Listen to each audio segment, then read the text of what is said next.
Hello guys, जैसा कि आप सभी जानते हैं जीएसटी भारत देश में जुलाई वर्ष 2017 को इम्प्लीमेंट किया गया देश के प्रधानमंत्री के द्वारा। और जैसा जीएसटी से के संबंध में स्लोगन दिया गया था वन नेशन वन टैक्स, और स्लोगन दिया गया था गुड एंड सिंपल टैक्स। तो आज जुलाई 2017 से आज 2024 है। इतने साल व्यतीत होने के बावजूद जीएसटी में कई प्रकार के बदलाव समय समय पर जीएसटी डिपार्टमेंट को करना पड़ रहा है, क्योंकि जीएसटी को बिना सोचे समझे और जल्दबाजी में इन्होंने इम्प्लीमेंट कर दिया, जो कि बेहद ही एक जटिल स्ट्रक्चर वाला जीएसटी है। क्योंकि जो स्लोगन आया था गुड एंड सिंपल टैक्स का, तो जीएसटी ना तो अभी गुड है और ना ही तो अभी सिंपल है, ना तो ये अच्छा है और ना तो अभी ये सरल है ना। अच्छा इसलिए नहीं है क्योंकि जीएसटी सरल नहीं है ना? तो भारत सरकार को, वित्त मंत्रालय को इस चीज़ पे और जीएसटी डिपार्टमेंट को फिर से विचार करने की आवश्यकता है कि कैसे जो स्लोगन दिया गया था उसको कैसे धरातल पे उतारा जाए।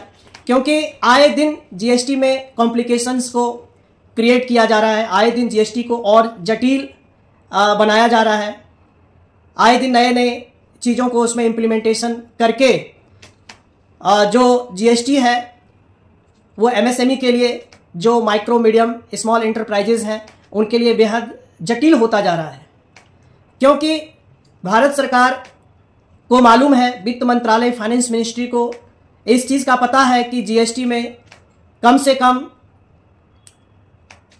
10,000 करोड़ से अधिक रजिस्टर्ड बिजनेसमैन हैं, और जो जीएसटी को हैंडल करने वाले जो पेशेवर हैं वो लाखों में ही हैं। तो सरकार को चाहिए कि सर्वप्रथम जीएसटी में नए नए एक्सपेरिमेंट करने के बजाय पहले जीएसटी प्रैक्टिशनर्स की व्यवस्था करोड़ों में होनी चाहिए इस देश में, जिससे कि एमएसएमई जो है वो जीएसटी को हैंडल कर सके, टैकल कर सके। क्योंकि जो बड़े कॉरपोरेट बिजनेस हैं उनके पास में बहुत बड़ा इंफ्रास्ट्रक्चर है, उनके पास में संबंधित डिपार्टमेंट होता है, अकाउंट्स का डिपार्टमेंट होता है, जीएसटी से संबंधित कार्य करने वाले एम्प्लॉय होते हैं वहाँ पर, तो वो लोग इसको हैंडल कर पाते हैं। लेकिन जो एमएसएमई है उनके पास में ना तो कोई इंफ्रास्ट्रक्चर है, ना तो अकाउंट्स को, जीएसटी वाले अकाउंट्स को हैंडल करने के लिए उनके पास में सेपरेट कोई व्यवस्था है, ना तो उनके पास में टैक्स प्रोफेशनल्स अवेलेबल है। तो सरकार को चाहिए कि इस देश में सबसे पहले करोड़ों जीएसटी प्रैक्टिशनर्स की व्यवस्था करे, और उसके बाद ही इसमें जो कुछ भी वो इम्प्लीमेंटेशन करते आए दिन करते आ रहे हैं, प्रयोग करते आ रहे हैं, वो सब चीज़ें बाद में करें। क्योंकि जीएसटी को इम्प्लीमेंट करते वक्त स्लोगन दिया गया था वन नेशन वन टैक्स। तो गाइस, जब आप जीएसटी की संरचना को देखेंगे तो उसमें किसी भी एंगल से आपको वन नेशन दिखाई नहीं देगा, ना तो आपको वन नेशन दिखेगा और ना तो आपको उसमें वन टैक्स दिखाई देगा। यह सिर्फ एक बेहद बेतुकी बयानबाजी और बेहद बेतुका एक स्लोगन लेकर के आया गया था वन नेशन वन टैक्स का, एक देश और एक कर, और गुड एंड सिंपल टैक्स, अच्छा और सरल कर व्यवस्था, है ना। ये बेहद ही गलत तरीके से स्लोगन दिया गया। क्योंकि जो जीएसटी की संरचना है, जब उसको इम्प्लीमेंट किया गया तो उसमें एक देश होना चाहिए था, एक कर होना चाहिए था। मतलब भारत देश में ओनली एक टैक्स जीएसटी लगना चाहिए था इनवाइस पे, जो कि शुरू से आरंभ से ही ये इनसे संभव हो नहीं पाया, है ना। इन्होंने एक देश होने के बावजूद इन्होंने अलग अलग उसमें बना दिए आईजीएसटी, सीजीएसटी और एसजीएसटी। इससे साबित होता है कि ये एक देश एक कर वाली व्यवस्था नहीं है, क्योंकि सेंट्रल अलग इसको अपना मतलब गवर्निंग अथॉरिटी को इस पे नियुक्त करेगा, और स्टेट अपना अलग जीएसटी पे गवर्निंग अथॉरिटी को नियुक्त करेगा। सेंट्रल वाले सीजीएसटी लेंगे और स्टेट वाले एसजीएसटी लेंगे। तो ये किसी भी एंगल से वन नेशन मालूम नहीं पड़ता, और ना ही तो वन टैक्स है। क्योंकि वन टैक्स का मतलब होना चाहिए था कि इनवाइस के ऊपर में सिर्फ जीएसटी लगना चाहिए था, good and service tax, GST. जो कि इन्होंने जीएसटी को बांट करके आईजीएसटी बना दिया, सीजीएसटी बना दिया और एसजीएसटी बना दिया। तो इस प्रकार से आप कह सकते हैं कि ये एक कर वाली व्यवस्था नहीं है।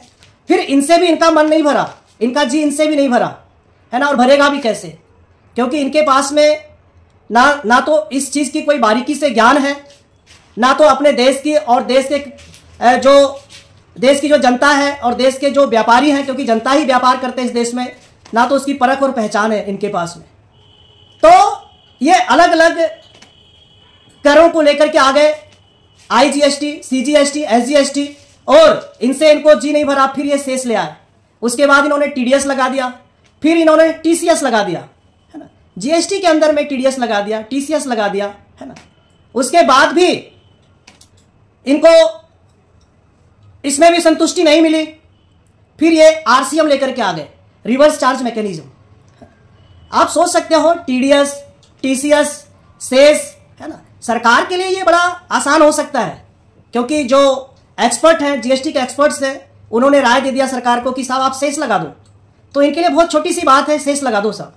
लेकिन लगाने के बाद में जो इसको हैंडल करते हैं उनकी पुड़िया तुल जाती है, उनके लिए छोटा नहीं रह जाता, उनके लिए अलग से सारा चीज मेंटेन करना आसान नहीं होता कि आप सेस को मेंटेन कर लो, टीडीएस को मेंटेन कर लो, टीसीएस को मेंटेन कर लो।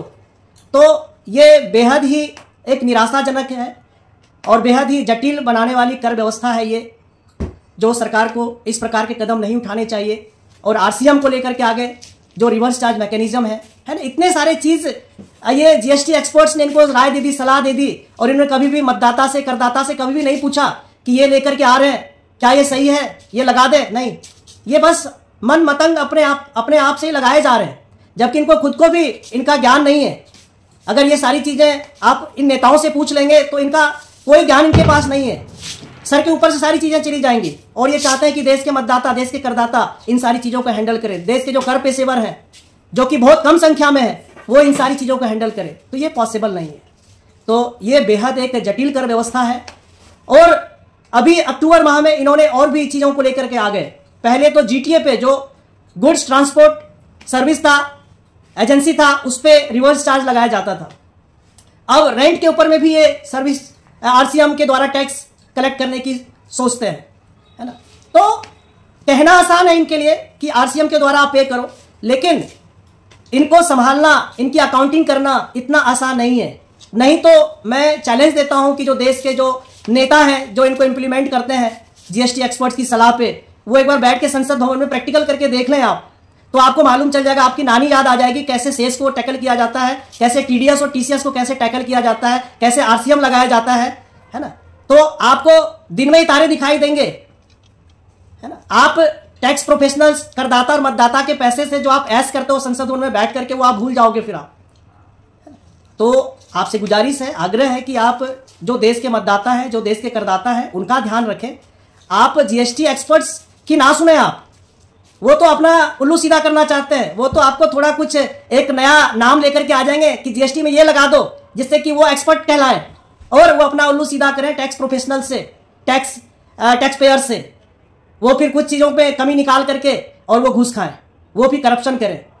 तो देश के जो लीडर्स हैं, आप मैच्योर बने, मतदाताओं और जो करदाता हैं उनकी आप सुने, क्योंकि आए दिन आप नए नए इम्प्लीमेंटेशन करके आप जो देश की जो कर व्यवस्था है, जो देश की अर्थव्यवस्था है, उसको आप कमजोर करने का काम करेंगे, है ना। तो सबसे पहले इस प्रकार के इम्प्लीमेंटेशन, नए नए एक्सपेरिमेंट करने के बजाय आप इस देश में करोड़ों जीएसटी टैक्स प्रोफेशनल्स को, टैक्स प्रैक्टिशनर्स को लेकर के आए, है ना। फिर एक और नया ये लेकर के आ गए, जो भी डॉक्यूमेंट है उसको आप मतलब कि पोर्टल पे चढ़ाओ। अरे भाई कैसे चढ़ाओ? आप इनवाइस बनाओ, आप ही चढ़ाओ।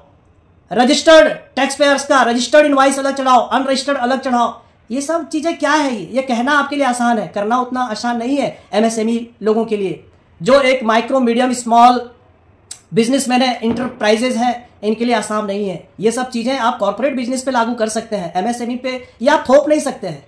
और ऐसा करके आप कतई एमएसएमई के साथ में आप अच्छा व्यवहार तो कतई नहीं कर पाएंगे।